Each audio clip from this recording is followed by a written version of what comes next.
যে আজ থেকে ৬-৭ মাস আগে ওই খুনি হাসিনার সময় এই কেরানীগঞ্জে যেমন বিভিন্ন প্রজেক্ট, বিভিন্ন জায়গা,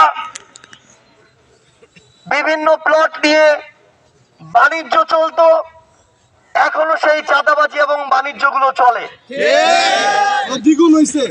আমরা আমাদের জায়গা থেকে দেখতে পেলাম যে যারা বিগত সময়গুলোতে হয়তো কেউ বছর ধরে, হয়তো কেউ যুগ ধরে অভুক্ত ছিল, তারা এখন অনেকটা দুর্ভিক্ষের মতো বুভুক্ষ হয়ে উঠেছে।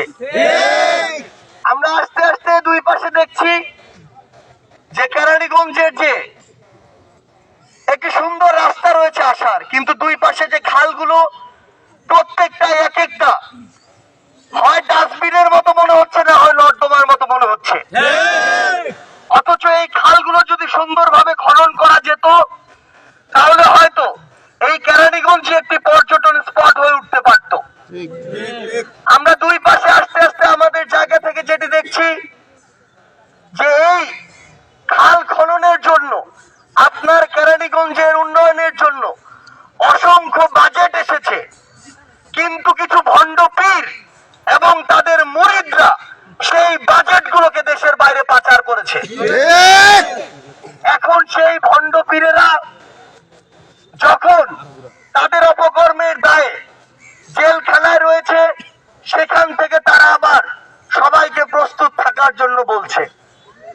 এই ভণ্ড পীরেরা যাদের নিজেদেরই এখন পর্যন্ত কোনো অস্তিত্ব আর নেই, এই ভণ্ড পীরেরা যারা নিজেরাই জানে না যে এই বাংলার মানুষের ঘৃণার কত বড় জায়গায় তারা এখন রয়েছে, এবং তাদেরকে মানুষ যদি পায়, তাদের শরীরের এক একটা অংশ কই যাবে এটা তাদের কোনো ধারণা নেই। তারা বিগত বছরগুলোতে মানুষের উপরে যেভাবে জুলুম করেছে, নির্যাতন করেছে, শোষণ করেছে, বিভিন্ন মানুষের যার যে জায়গা পছন্দ হয়েছে সেই জায়গা দখল করেছে, ডেকে এনে জীবনের ভয় দেখিয়েছে, ছাড়লে ছাড়ো না হয় মরো, এই নীতিতে চলে বছরের পর বছর ধরে তারা রাজত্ব করেছে। সেই হায়নারা এখন আবার দেশে এবং দেশের বাইরে থেকে এই কেরানীগঞ্জের দিকে, এই বাংলাদেশের দিকে বিভিন্ন ভাবে নজর দিচ্ছে। আমরা এই কেরানীগঞ্জ সম্পর্কে বিভিন্ন ভাবে খোঁজ নেই। বলা হচ্ছে এখানকার তরুণরা বিভিন্ন অপ্রত্যাশিত কাজে লিপ্ত হচ্ছে, কিন্তু এই তরুণরা যে মাঠগুলোতে খেলবে, যে জায়গাগুলোতে সুস্থ স্বাভাবিক ভাবে বিচরণ করবে, সেই জায়গাগুলো এই হায়নার আবার দখল করে নিয়েছে। অর্থাৎ একটা সুস্থ স্বাভাবিক জীবন এই কেরানীগঞ্জে গড়ে ওঠার জন্য যে উপাদানগুলো প্রয়োজন ছিল সেগুলো তারা তাদের জায়গা থেকে দখল করেছে। আবার তারা তাদের জায়গা থেকে এই কেরানীগঞ্জকে বিভিন্ন ভাবে যতভাবে শোষণ করা যায় শোষণ করেছে। আবার তারা কেরানীগঞ্জে ফিরে আসার আশা ব্যক্ত করছে। আমরা আমাদের জায়গা থেকে শুধু একটি কথাই বলি, এত রক্ত আর জীবনের বিনিময়ে যে স্বাধীনতা, সেই স্বাধীনতার পূর্বে এবং পরে যারা এই কেরানীগঞ্জকে নিয়ে খেলার চেষ্টা করবে, আপনারা যারা এই অভ্যুত্থানে নেতৃত্ব দিয়েছেন, আপনারা আগামীর এই কেরানীগঞ্জে নেতৃত্বের হাল ধরতে প্রস্তুত থাকুন। আপনারা যদি আবার সেই সাহস নিয়ে কেরানীগঞ্জের মাটিতে দাঁড়ান, হয়তো প্রথম দিন 100 জন দাঁড়াবেন, কিন্তু এই সংখ্যাটা কয়েকদিনের ব্যবধানে কয়েক হাজারে পরিণত হবে। এই সংখ্যাটা মাসের ব্যবধানে লক্ষে পরিণত হবে। যেমন ভাবে ওই 5ই জুন থেকে শুরু করে 5ই অগাস্টে কয়েকশো ছাত্র জনতা থেকে কয়েক কোটি ছাত্র জনতা রাজপথে নেমেছিল। আপনাদের শুধু ওই বুকের সাহসটা রাখতে হবে।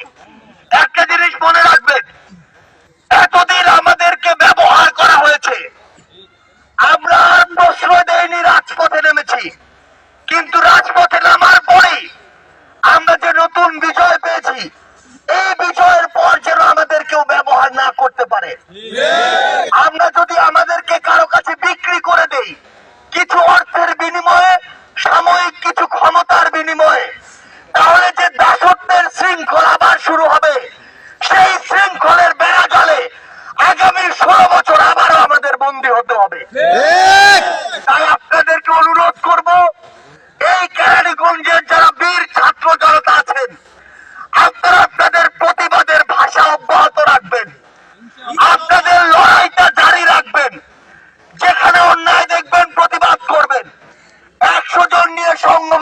শুরু করবেন, এটা আমরা বিশ্বাস করি অচিরে 1 লক্ষে পরিণত হবে।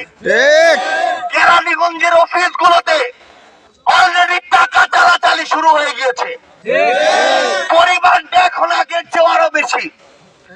আমরা দেখছি এই কেরানীগঞ্জের বিভিন্ন জায়গায় এখন শুধু হাত বদল হয়েছে। এই হাতগুলো আপনাদেরকে ভেঙে দিতে হবে। আমরা একটা জিনিস শুধু আমাদের মাথায় সেট করে রাখবো, আমরা আমাদের লড়াইয়ের একটা ধাপ পার করেছি, কিন্তু পরবর্তীতে যে ধাপগুলো শুরু হয়েছে এই ধাপগুলো অনেক দীর্ঘমেয়াদী এবং এই লড়াইটা আরো কঠিন। এই লড়াইটা ওই 36 দিনের মতো হবে না।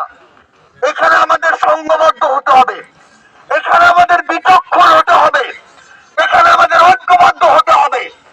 আমরা বিশ্বাস করি আমরা যদি এই কাজগুলো আমাদের জায়গা থেকে করতে পারি, আগামীর কেরানীগঞ্জ গড়ার যে লড়াই, আগামীর ঢাকা গড়ার যে লড়াই, আগামীর বাংলাদেশ গড়ার যে লড়াই, সেই লড়াইয়ে আমরা একইভাবে নেতৃত্ব দিতে পারবো যেভাবে আমরা 24-এর ছাত্র জনতার অভ্যুত্থানে রাজপথের সামনের সারিতে থেকে নেতৃত্ব দিয়েছি। আর আমরা যদি আমাদের জায়গা থেকে আবারও আমাদের সেই দাসত্বের মনোভাব দিয়ে সামান্য স্বার্থের আশায় বিভিন্ন জায়গায় আবারও হাত মেলানো শুরু করি, তাহলে পরিতাপের বিষয় এবং দুঃখের সাথে এটাই বলতে হবে, যে স্বপ্ন নিয়ে আমরা এই লড়াই শুরু করেছিলাম সেই স্বপ্ন আমরা বাস্তবায়ন তাহলে করতে পারবো না। কিন্তু আমরা কি সেটা হতে দিব? কেরানীগঞ্জের মানুষ কি সেটা হতে দিবে?